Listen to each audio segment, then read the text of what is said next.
Si Dieu est pour nous, qui sera contre nous? Avec Dieu, nous ferons des exploits. C'est lui qui écrasera nos ennemis.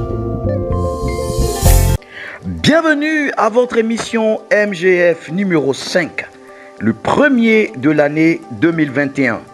Je profite de l'occasion pour vous souhaiter mes vœux. Avec Dieu, nous ferons des exploits. Il écrasera nos ennemis. Selon le psaume 60, le verset 12. Avec Dieu, nous ferons des exploits. Il écrasera nos ennemis. Avec Dieu, tu feras des exploits tout au long de cette année 2021 et il écrasera tes ennemis. Alléluia. C'est une vérité. La Bible déclare une chose qui doit nous encourager tous les jours de l'année 2021. Avec Dieu, nous ferons des exploits. Ça veut dire, avec la grâce de Dieu, nous ferons des exploits. C'est seulement avec la grâce de Dieu que nous pourrons faire des exploits. Et donc, en 2021, avec la grâce de Dieu, tu feras des exploits. Et ce n'est pas tout. Tu écraseras tes ennemis. Amen. Les enfants de Dieu ont des ennemis partout. Les ennemis des enfants de Dieu sont plus proches d'eux qu'ils ne l'imaginent. Jésus disait en Matthieu le chapitre 10, le verset 36, « Et l'homme aura pour ennemi les gens de sa maison. » Ça veut dire que les ennemis sont très proches de lui. Les ennemis ne sont pas loin de lui. Mais vous savez, avant même que les ennemis soient identifiés, le Seigneur nous avait déjà expliqué comment les traiter. Dans le livre de Matthieu, le chapitre 5, verset 43 à 45, il a dit, vous avez appris qu'il a été dit, tu aimeras ton prochain et tu haïras ton ennemi. Mais moi je vous dis, aimez vos ennemis. Première chose, bénissez ceux qui vous maudissent. Deuxième chose, faites du bien à ceux qui vous haïssent. Troisième chose, et priez pour ceux qui vous maltraitent et vous persécutent. Quatrième chose, et il dit ensuite, afin que vous soyez fils de votre Père qui est dans les cieux. Car il fait lever son soleil sur les méchants et sur les bons, et il fait pleuvoir sur les justes et sur les injustes. Amen.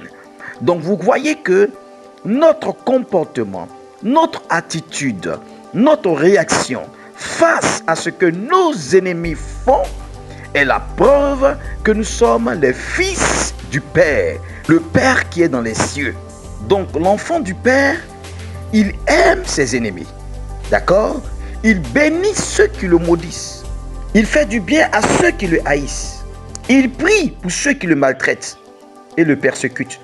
Voici comment l'on pourrait identifier l'enfant du Père. Donc si tu es l'enfant du Père, si tu es un enfant de Dieu, alors il faut t'attendre qu'on te maltraite. Mais lorsqu'on va te maltraiter, quelle devra être ton attitude?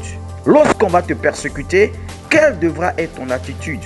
C'est ainsi que l'on reconnaîtra les fils du Père qui est dans les cieux. Et donc, lorsque tu es un enfant de Dieu, voici l'attitude à adopter.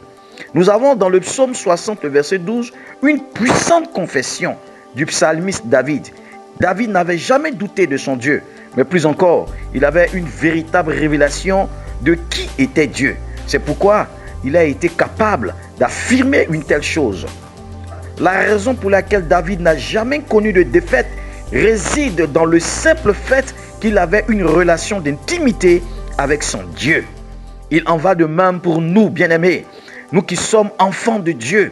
Si nous désirons remporter tous les challenges de nos vies, notre marche avec Dieu va devoir prendre une toute nouvelle dimension. Qui parmi vous n'a jamais rêvé d'accomplir de grandes choses, d'atteindre des sommets, et ce, quel que soit le domaine de votre vie? Si c'est le cas, sachez que Dieu est plus que jamais désireux de vous aider. N'ayez donc pas de crainte quant à votre avenir, car Dieu est celui qui ordonne les pas des justes. Amen. La prochaine émission pour découvrir les 5 principes pour faire les exploits avec Dieu. Shalom.